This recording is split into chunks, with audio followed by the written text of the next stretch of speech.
Cooker விசில மறந்து உணவு வீணாகி போச்சா? இனி அந்த கவலையே வேண்டாம். வழங்குகிறோம் உலகின் முதல் விசில் கவுண்டர் குக்கர், புதிய அல்ட்ரா குரோனோ. அல்ட்ரா என்றால் ஆரோக்கியம். காவிரி நதிநீர் பங்கீடு விவகாரத்தில் சுப்ரீம் கோர்ட் உத்தரவுப்படி காவிரி மேலாண்மை ஆணையம் மற்றும் காவிரி நீர் ஒழுங்காற்றுக் குழு அமைக்கப்பட்டு செயல்படுகிறது. காவிரி நீர் ஒழுங்காற்றுக் குழுவின் 139வது கூட்டம் டெல்லியில் இன்று நடந்தது. ஆகஸ்ட் மாதத்திற்காக காவிரியிலிருந்து தமிழகத்திற்கு வழங்க வேண்டிய 45.5 டிஎம்சி நீரையும் ஏற்கனவே நிலுவையில் உள்ள 33 டிஎம்சி நீரையும் கர்நாடகா வழங்க வேண்டும் என தமிழக அரசு வலியுறுத்தியது.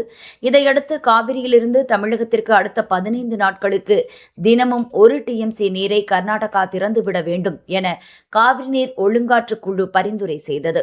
அதே சமயம் டெல்லியில் இன்று நடந்த காவிரி மேலாண்மை ஆணைய கூட்டத்தில் இந்த பரிந்துரை பற்றி பரிசீலிக்கப்பட்டது.